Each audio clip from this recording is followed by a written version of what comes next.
తెలంగాణ ప్రభుత్వం ఈరోజు fee reimbursement విషయంలో పూర్తిగా నిర్లక్ష్యం వహిస్తున్నటువంటి సందర్భంగా మన రాష్ట్ర బీజేపీ అధ్యక్షులు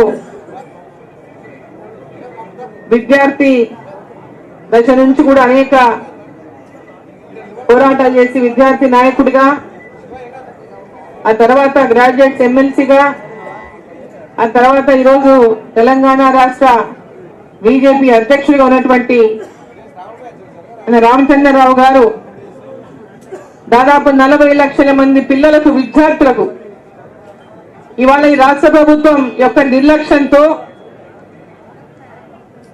ఆ కుటుంబాలన్నీ కూడా పెద్ద ఎత్తున ఆవేదన చెందుతూ తమ పిల్లల యొక్క భవిష్యత్తు గురించి ఆందోళన చెందినటువంటి తరుణంలో ఈ రాష్ట్ర ప్రభుత్వం వెంటనే ఫీజు రియంబర్స్మెంట్ ను పూర్తిగా ఒకేసారి పిల్లలకు అందించాలనేటటువంటి ఒక లక్ష్యంతో, ఈ రాష్ట్ర ప్రభుత్వం యొక్క కళ్ళు తెరిపించాలనేటటువంటి ఆలోచనతో ఈరోజు వారు చేపట్టినటువంటి 2 రోజుల దీక్షకు విద్యార్థులందరి తరఫున కూడా వారికి నేను ధన్యవాదాలు, అభినందనలు నేను తెలియజేస్తా ఉన్నా. ఈరోజు ఈ రాష్ట్ర ప్రభుత్వం ముఖ్యంగా రేవంత్ రెడ్డి గారు ముఖ్యమంత్రి, ఎందుకంటే విద్యాశాఖ ఆయన దగ్గరనే ఉంది, విద్యాశాఖ కూడా ఆయన దగ్గరనే పెట్టుకున్నాడు. రోజు అనేక మాయమాటలు చెప్తుంటాడు, రోజు మీడియాలో ఏదో ఒక బ్రేకింగ్ న్యూస్ కనబడాలనే ఆకాంక్ష తప్పితే నిజంగా చెప్పిన మాటలన్నీ నేను నిలబెట్టాలి, విద్యార్థులకు అనేక హామీలు ఇచ్చిన మా ప్రభుత్వం అధికారంలోకి రాకముందేటువంటి సోయి లేకుండా ఈరోజు విద్యార్థులకు ఇచ్చినటువంటి ఫీజు రియంబర్స్మెంట్ విషయంలో వాళ్ళ అధ్యక్షుడు, వాళ్ళ నాయకుడు, ఎందుకంటే వాళ్ళకి ఎప్పుడు కూడా ఇంకా యువ నాయకుడే ఆ నాయకుడు ఎన్నికల ముందు కూడా వచ్చింది, ఇక్కడ ఎన్నికల ముందు కూడా వచ్చి యువకులకు అందరికీ కూడా అనేక తెలంగాణలో హామీలు ఇచ్చిపోయారు. ఫీజు రియంబర్స్మెంట్ చేస్తామని, చదువుకునేటటువంటి పిల్లలకు వాళ్ళ హైయర్ ఎడ్యుకేషన్ కోసం బ్యాంకులలో 5 లక్షల రూపాయలు రుణం అందిస్తామని ఇంతకుముందు చెప్పిన మేడం దాదాపు 30 లక్షల మందికి పైగా దరఖాస్తులు చేసుకున్నారు.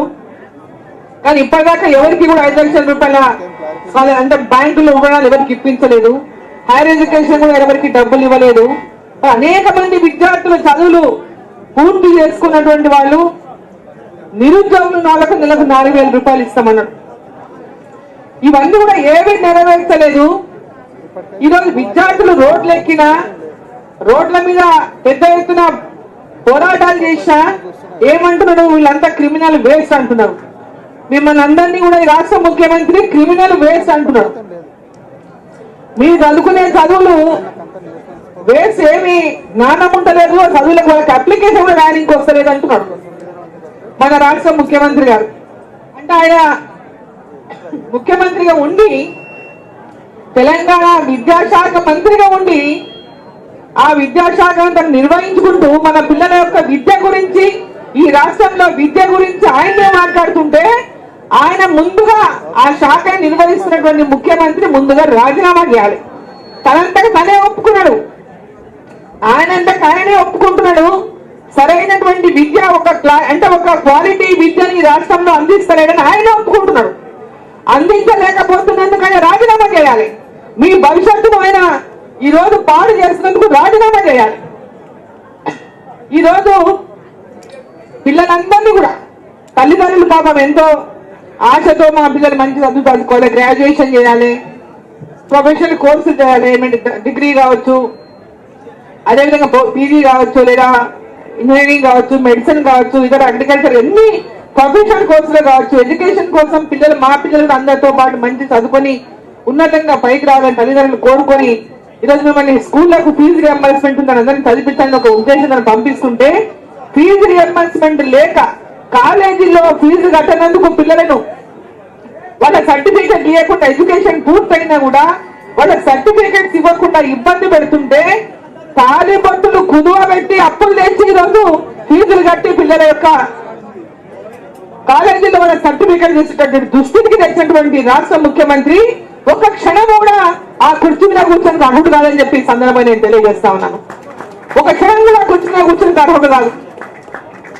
ఈరోజు వాళ్ళు మళ్ళీ పైనుంచి రెచ్చగొట్టేది, పిల్లలను రెచ్చగొట్టేది.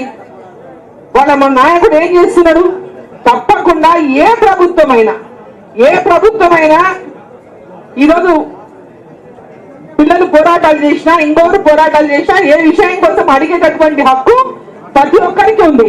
అదేవిధంగా నీటి పేపర్ విషయంలో వాళ్ళు పిల్లలు విద్యార్థులు ప్రశ్నించిండ్రు, వాళ్ళు ధర్నా చేసినట్టు ఎవరికి బాధ లేదు.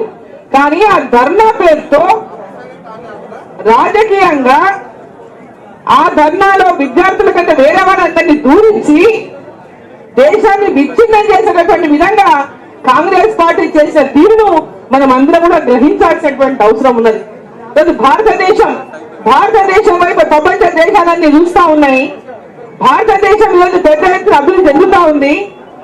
నీట్ పేపర్ విషయంలో పొరపాటుని ఎంబడే మళ్ళీ నీట్ ని ప్రకటించి రిజల్ట్ వెంబడే నెలలోపలన్నీ తీసుకున్నప్పటికీ కూడా అందరూ రోడ్డు మీద ఎక్కి ధర్నా చేస్తే విద్యార్థులు అడిగినందుకు ఎవరికి బాధనే తప్పకుండా వాళ్ళకి హక్కు ఉంది. అడిగి ప్రశ్నించే హక్కు వారికి ఉంది.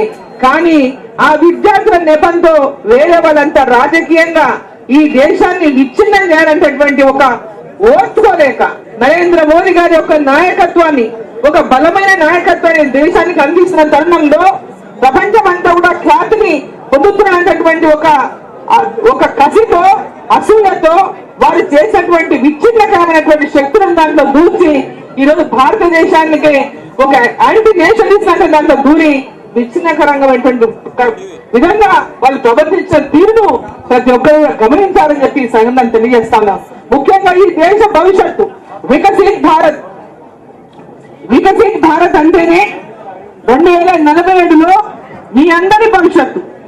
వికసిత్ భారత్ అంటేనే మీ అందరి భవిష్యత్తు. 2047 కల్లా భారతదేశం ప్రపంచ దేశాల్లోకి అభివృద్ధి చెందిన దేశంగా ఉన్నారనేటువంటి ఒక ఆలోచనతో, ఒక విజన్తో మన ప్రధానమంత్రి నరేంద్ర మోదీ గారి వాళ్ళ భారతదేశాన్ని ముందుకు తీసుకెళ్తా ఉన్నారు. దాంట్లో ముఖ్యమైనది మీ అందరి యొక్క ఈ యొక్క దేశం యొక్క యువత భవిష్యత్తునే వారు ప్రధానంగా విద్య గాని, వారికి అన్ని రకాలుగా విద్యలో గాని, స్కిల్స్ లో గాని అన్నింటిలో కూడా మన భారతదేశం ఉన్నటువంటి విద్యార్థులు మొదటి స్థాయిలో ఉన్నటువంటి ఆలోచనతో ఏదైతే వాళ్ళు ఈ రోజు నరేంద్ర మోదీ గారు విజన్ తో ముందుకు పోతున్నారో, ఈ విజన్ లో మీ అందరూ కూడా భాగస్వాములై భారతదేశం యొక్క లక్ష్యాన్ని, వికసిత్ భారత్ లక్ష్యాన్ని మేము విద్యార్థులంతా కూడా మీ అందరి భవిష్యత్తే వికసిత్ భారత్ అనే విషయాన్ని గుర్తించి ఆ లక్ష్యంతో ముందుకెళ్లాలని ఈరోజు రామచంద్రరావు గారు చేపట్టినటువంటి దీక్ష భారతీయ జనతా పార్టీ మీ అందరికీ కూడా అండగా ఉంటుందనేటటువంటి విశ్వాసాన్ని కలిగిస్తూ ఈ రాష్ట్ర ప్రభుత్వం దిగొచ్చి ఖచ్చితంగా ఈ యొక్క 40 లక్షల మంది విద్యార్థులకు 15,000 కోట్ల రూపాయలు ఏదైతే బకాయి పడిందో ఆ బకాయిని ఒకేసారి కూడా చెల్లించేటటువంటి విధంగా ఈ రాష్ట్ర ప్రభుత్వంపై ఒత్తిడి తీసుకొస్తుంది, పోరాటం చేస్తుంది, మీకు అండగా నిలుస్తుందని చెప్పి మరోసారి మీ అందరికీ కూడా తెలియజేసుకుంటూ, మరి పెద్ద ఎత్తున విద్యార్థులు అన్ని జిల్లాలో కూడా ఉద్యమాలు చేస్తా ఉన్నారు. మహబూబ్ నగర్ లో కూడా ఉద్యమం చేసి లాఠీ చార్జ్ అయింది, అయినా ఎవరెన్నకి తగ్గలే. ఇవాళ అనేక జిల్లా కేంద్రాల్లో ఇవాళ విద్యార్థులు ఈరోజు ఫీజు రియంబర్స్మెంట్ ఉద్యమాలు చేస్తా ఉన్నారు. కాబట్టి ఈ రోజు భారతీయ జనతా పార్టీ మీ వెంబడి ఉంటుంది. మీ ఫీజు రియంబర్స్మెంట్ విషయంలో మీకు అందరికీ కూడా ఫీజు రియంబర్స్మెంట్ చెల్లించేంత వరకు పోరాటం చేస్తుందని తెలియజేసుకుంటూ భారత్ మాతాకి